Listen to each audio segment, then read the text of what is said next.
कोई कहे जी कथा सुन के लोग बदलते नहीं हैं तो फिर इस कथा का क्या लाभ। तो उदाहरण तो बहुत है देने के लिए, पर एक उदाहरण और हमको समझ आता है कि मान लीजिए रात को सोते समय हम अपने फ़ोन में अलार्म लगाते हैं, तो हमने अलार्म लगाया रात को, पर वो जगाएगा कब? सुबह को। अर्थात रात का लगा हुआ अलार्म रात को ही नहीं जगाता है। ये किसका बजा अलार्म?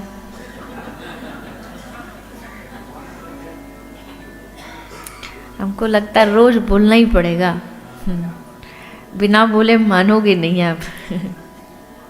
तो अपने अपने अलार्म बंद कर लो। हैं? पंडित जी कह रहे जाऊं लेने। भैया बंद रखिए। रात का अलार्म रात को नहीं बजता है, रात को लगाया हुआ अलार्म सुबह हमें जगाता है। लगाया तो रात को था, पर जगाने में समय लगता है।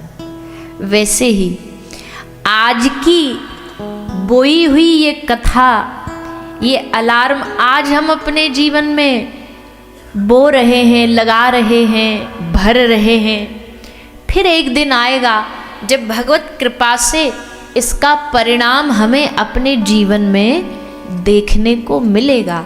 तब तक के लिए धैर्य के साथ, पूरे संयम के साथ, पूरे विश्वास के साथ प्रतीक्षा कीजिए, इंतज़ार कीजिए। अंग्रेजी में कहावत है ना, जस्ट वेट एंड वॉच। तो वही कथा है कि यहाँ थोड़ी सी प्रतीक्षा ज़रूर करनी पड़ती है, इंतज़ार ज़रूर करना पड़ता है, पर इंतज़ार का, प्रतीक्षा का फल यहाँ बड़ा मधुर मिलता है, मीठा मिलता है। दुनिया के फल मिलते होंगे कि कोई प्रयास, कोई मेहनत, कोई परिश्रम किया, उसके फल में धन मिल गया। वो फल ठीक है, पर उतना मधुर नहीं है। किसी दुनिया के काम में नौकरी करी, उसका फल क्या मिला? सैलरी मिल गई, इंक्रीमेंट मिल गया, प्रमोशन मिल गया, बिजनेस बढ़ गया, नया घर मिल गया। ये दुनिया की मेहनत का फल है, पर इस कथा का फल सबसे सुंदर है, क्योंकि इस कथा के फल से कोई मिले न मिले, पर इस कथा के फल से तुम्हें तुम्हारा भगवान मिल जाएगा, गोविंद मिल जाएगा, और उससे मधुर फल कोई हो नहीं सकता है। सबसे सुंदर फल इस दुनिया में है भगवत प्राप्ति।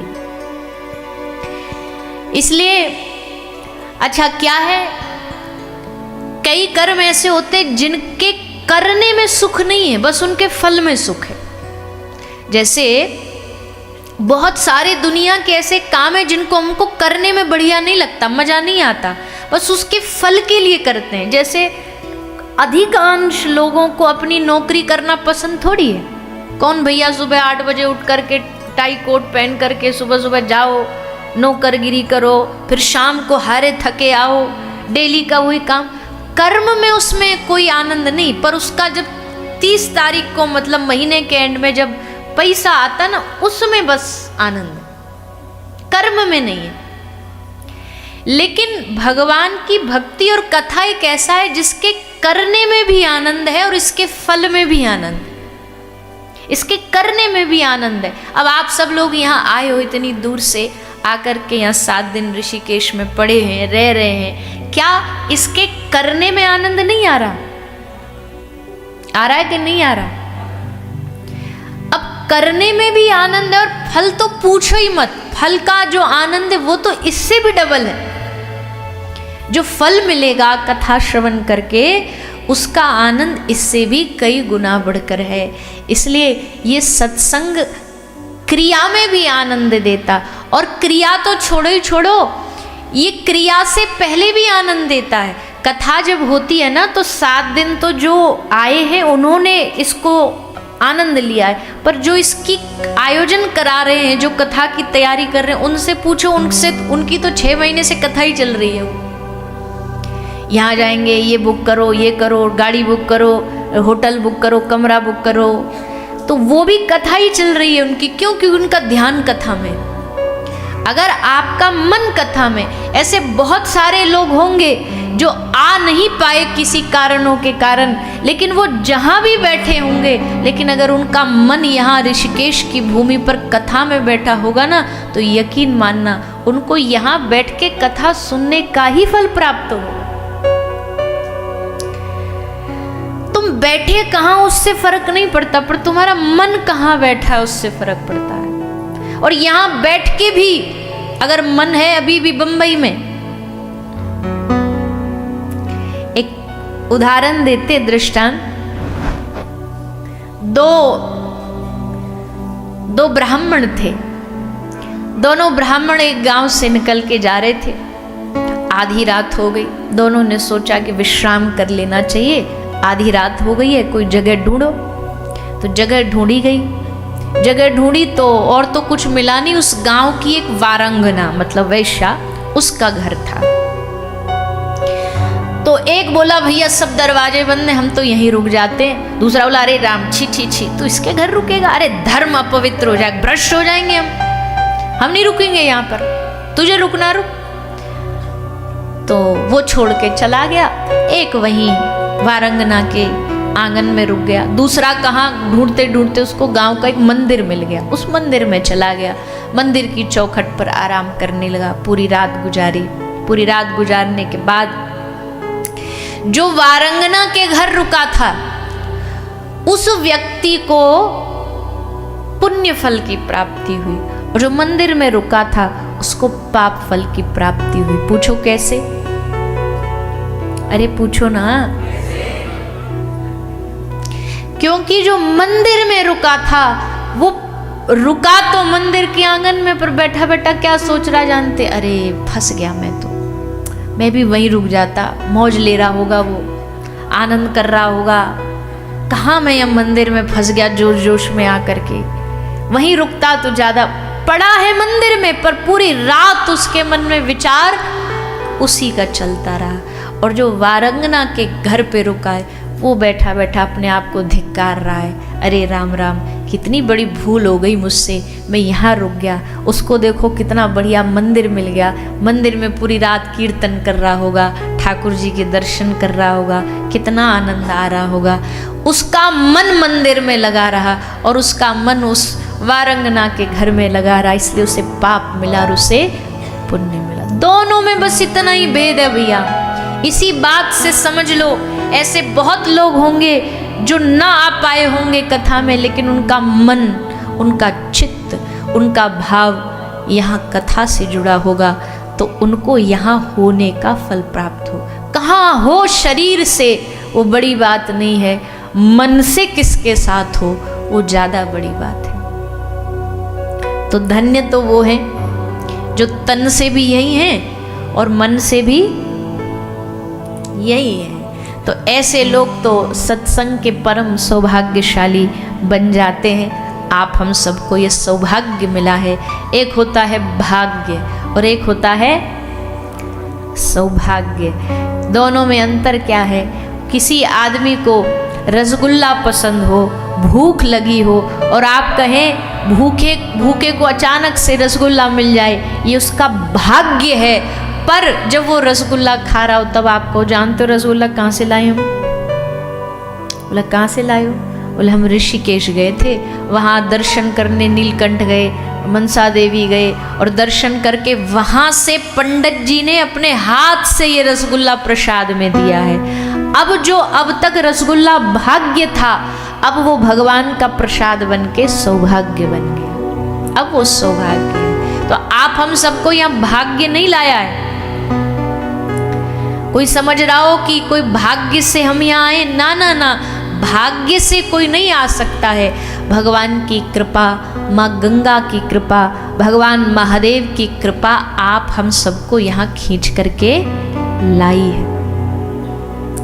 कृपा खींच के लाती है, कृपा ही ला सकती है। अन्यथा हमने बने बनाए प्लानों को बिगड़ता देखा और बिगड़े प्लानों को बनता देखा। केवल भगवान की कृपा के सहारे। तो आप लोग तो खुशी मनाइए कि चलो इतनी भारी बड़ी दुनिया में से भगवान ने चुन करके आपको यहाँ ला करके माँ गंगा के तट पर कथा सुनाई।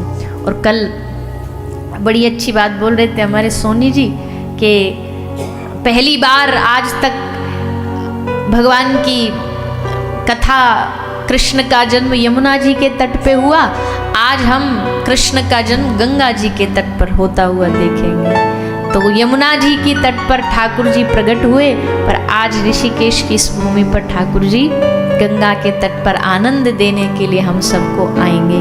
लाला का जन्म होगा, आप सब तैयार हो? किसके लिए? हल्ला मचाने के लिए, उत्सव मनाने के लिए, नाचते हुए गाते हुए लाला का प्रागट्य उत्सव, जन्मोत्सव मनाएंगे। क्योंकि भैया देखो, लाला जहाँ आएगो वहाँ तो नाचनो गानो तो होगो ही, आनंद तो होगो ही। ठाकुर जी ने ब्रजवासीन के खून में ही नाचनो गानो, ठाकुर जी को रिझानो भर राखो है। तो अब उससे बच नहीं सकते, क्योंकि हमारा ठाकुरी रंग रंगीला है।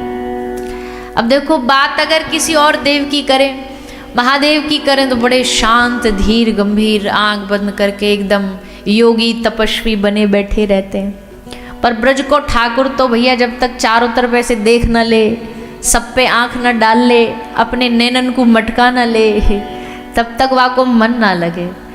तो ऐसो ब्रज को ठाकुर है, वह ब्रज की ठाकुर का आज हम प्रागट्य उत्सव मनाएंगे। उससे पहले और भी भगवान के अवतारों की कथा है, तो बड़े सुंदर सुंदर प्रसंग है। आइए हम सीधा भगवान के भागवत के इस प्रसंग में प्रवेश करें। कल हमने कथा सुनी सृष्टि की रचना कैसे कैसे हुई, कैसे आगे आगे प्रकृति को बढ़ाया गया। सुखदेव जी ने श्रवण कराई, भगवान के भक्त ध्रुव जी की कथा सुनाई। फिर कथा आती है श्री भरत जी महाराज की, बड़े ध्यान से सुनेंगे सभी। हमारे देश का नाम पहले अजनाव खंड था, नाम भरत जी के नाम से भारत पड़ा। भारत का अर्थ होता है, भा मतलब प्रकाश के अर्थ में भा का उपयोग किया जाता है। जो देश प्रकाश में जीता हो, जो देश ऊर्जा में जीता हो। अंधकार में तो सारी दुनिया जीती है, पर इस देश ने प्रकाश में जीना सिखाया, ऊर्जा में जीना सिखाया। कम में भी कैसे जीवन को बेहतर बनाया जा सकता है वो सिखाया। अभाव में भी कैसे सुखी रहा जा सकता है ये इस देश ने सिखाया। धन्य है हम सब भैया जो हमारा जन्म भारत भूमि पर हुआ। हमने पिछली कथा में एक बात बोली, हमारा पहला सौभाग्य क्या है? हमारा सबसे पहला सौभाग्य है मानव तन। सबसे पहले मनुष्य बनना, ये हमारा सौभाग्य। सबसे पहला सौभाग्य है मानव तन। दूसरा हमारा सौभाग्य है मानव तन भी कहां? मानव तन और भारत जैसा वतन। भारत जैसा वतन, भारत जैसा देश। सारी दुनिया में घूम लो, सारी दुनिया में घूम लो, अंत में जाकर के जो भारत की भूमि पर आनंद बरसता है, जो हाँ हो सकता है कुछ चीज़ों में थोड़ा कम हो, धन में, वैभव में, पर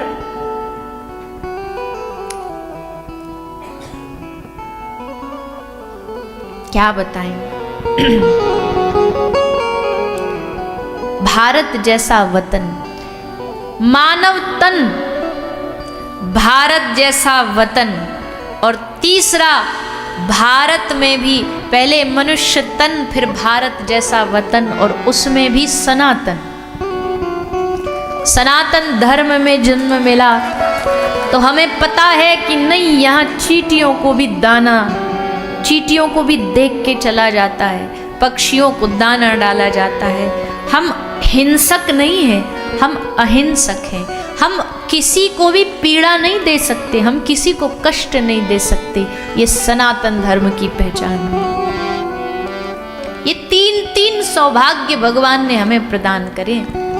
इस सौभाग्य को खूब भगवान को धन्यवाद दीजिए कि प्रभु आपने हम पे कितनी बड़ी कृपा करी। मनुष्य तन दिया, भारत देश दिया, सनातन दिया, और उस सनातन में भी अब चौथा सौभाग्य का क्या मिल गया? ले ऋषिकेश की धरती पे गंगा के तट पे बैठ के कथा सुन रहे। वरना आज के जमाने में कौन किसकी सुनता बताओ? सुनता कोई किसी की? सास बहू की नहीं सुनती, बहू सास की नहीं सुनती। खूब लड़ी मर्दानी, मैं तो झांसी वाली रानी। पति पत्नी की नहीं, पत्नी पति की नहीं, पड़ोसी पड़ोसी की नहीं, गुरु चेला की नहीं, चेला गुरु की नहीं। अब बस ऐसे ही चल रहा है। वो तो धन्य है हम जैसे प्रवक्ता, हमसे बड़ा सौभाग्यशाली कोई नहीं है दुनिया में। क्यों? हमें लोग 3 घंटे देखो कितने ध्यान से सुनते हैं, कितने ध्यान से सुनते हैं। बोलो जी, दे दिया माइक, बोला आप चाहे, आप चाहे कुछ भी बोलो, ऐसा तो नहीं है, मर्यादा तो कोई नहीं तोड़ता, पर बोलिए। और फिर बड़ी श्रद्धा से सुनते हैं। ऐसी श्रद्धा को हम प्रणाम करते हैं। लोग कई बार बड़े भाव में बोल जाते हैं, अरे आप लोग तो ये हो, आप लोग तो वो। भैया कुछ भी नहीं है। वीडियो जो पुराने जमाने में आता था ना, वो टेप रिकॉर्डर, वो कैसेट वाला, वक्ता वही है। क्यों? बोले उसमें लाल बटन और वो होता था, वो प्ले वाला बटन, वो दबाओ तो वो चालू हो जाता, वो बंद करो तो बंद हो जाता। तो हमारा काम भी उसी के जैसा है। आपने 6 तारीख को प्ले वाला बटन चालू किया, हो गए हम चालू। अब 12 तारीख को स्टॉप वाला दबा दोगे, हो जाएंगे बंद। इससे ज़्यादा हमारा कोई काम नहीं है। और उसमें भी रिकॉर्डर में क्या होता है, सब ऑलरेडी पहले से रिकॉर्डेड होता है। तो हम भी जो बोल रहे हैं कोई नया, कोई सत्य उद्घाटित थोड़ी कर रहे हैं। जो पूर्व में हमारे ऋषि महात्माओं की वाणियां हैं, वेद व्यास जी का जो झूठन है, सुखदेव जी का जो प्रसाद है, उसको आप तक पहुंचा रहे हैं। इसमें वास्तविकता में अपना कुछ नहीं है। पर कभी कभी क्या होता है ना, हम में अभिमान ना भी आए, हो सकता है, पर जो सुनने वाले ना वो हवा भरते हैं, वो हवा भरते।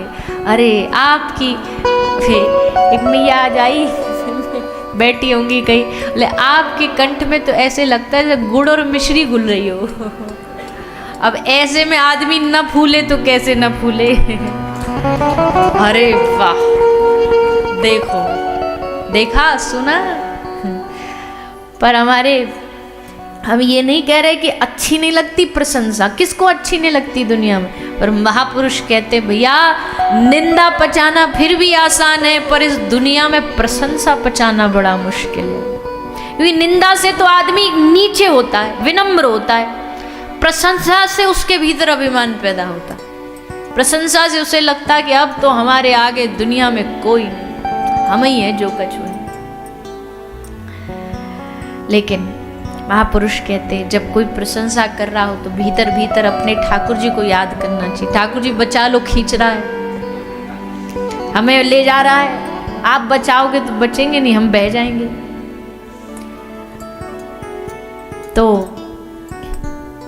भगवान की कथा, ये सुनने सुनाने वाला दोनों ही सौभाग्यशाली हैं। सुन रहे हैं वो भी, और जो सुना रहा है उसको भी भगवान ने मौका, अवसर दिया कि वो उनकी कथा गा सके, इस वाणी से उनका नाम गुणगान कर सके। तो भैया, भारत जैसा देश, इसमें बैठे तभी कथा मिल रही है, तभी हमें भगवान का नाम मिल पा रहा है, तभी साधु संत गंगा यमुना तीर्थों का।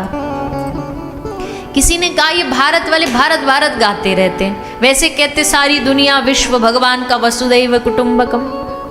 बोले हाँ, विराट स्वरूप में भी लिखा सारी दुनिया भगवान की है।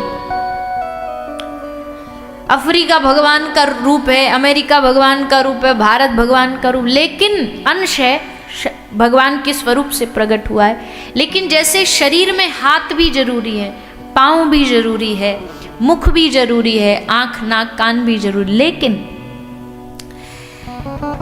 एक हाथ ना भी रहे तो भी आदमी जी सकता है, एक आंख ना भी रहे तो भी जी सकता है, एक कान ना रहे तो भी जी सकता है, एक पांव किसी कारण से ना रहे तो भी जी सकता है। लेकिन अगर दिल की, हृदय की धड़कन ने धड़कना बंद कर दिया तो शून्य है, तो जीरो है।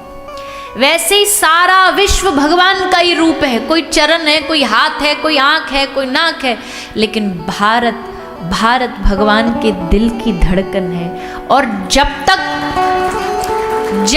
इस भारत में धर्म की धड़कन धड़क रही है ना, तब तक विश्व में धर्म बचेगा। जिस दिन भारत में धर्म खत्म हो गया, पूरे विश्व में धर्म खत्म हो जाएगा। इसलिए भारतीयों पर डबल जिम्मेदारी है कि वो धर्म को बचाए रखें, वो धर्म की रक्षा करें, सेवा करें। कई गुना जिम्मेदारी बढ़ जाती है उनकी। तो भैया देश दुनिया, पैसा दुनिया में कम नहीं है।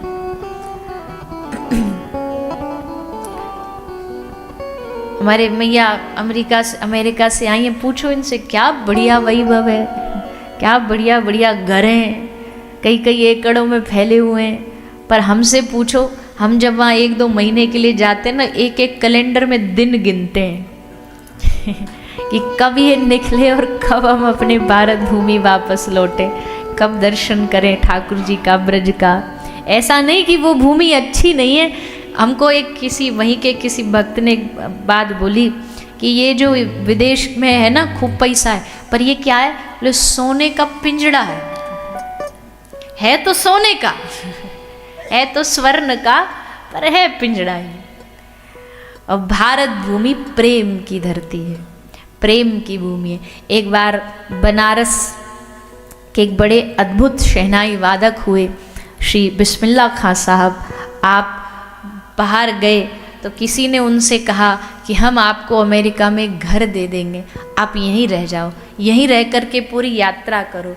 तो आपने बड़ी सुंदर बात कही। आपने कहा कि आप हमको घर दे दोगे, आप हमको पूरे जीवन का खर्चा दे दोगे, आप हमें रुपया, कपड़ा, हमारा खाना पीना सब दे दोगे, लेकिन ये बताओ बनारस का वो घाट ला पाओगे गंगा जी का, जिस पे बैठ के मैं माँ गंगा को शहनाई सुनाता हूँ?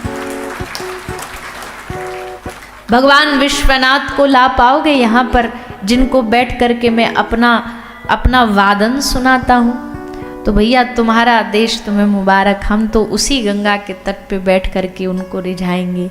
तो कहने का मतलब भाव बस इतना है कि भारत भूमि वास्तविकता में ये भूमि नहीं है, ये ठाकुर जी का हृदय है, ये भगवान के दिल की धड़कन है। इसलिए इसमें धर्म बचा रहे, ये हम सबका परम दायित्व है।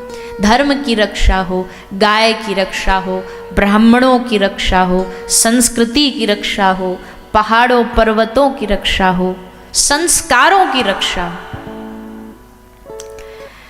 हाँ, कुछ कमियां हैं, वो भी नहीं भूलनी चाहिए, वो भी ठीक करनी चाहिए। जैसा हमने कल कहा, विदेश में जाके देखो रोड कितनी बढ़िया, साफ सफाई। यहाँ आते ही पता नहीं कौन सा भूत घुस जाता हम में।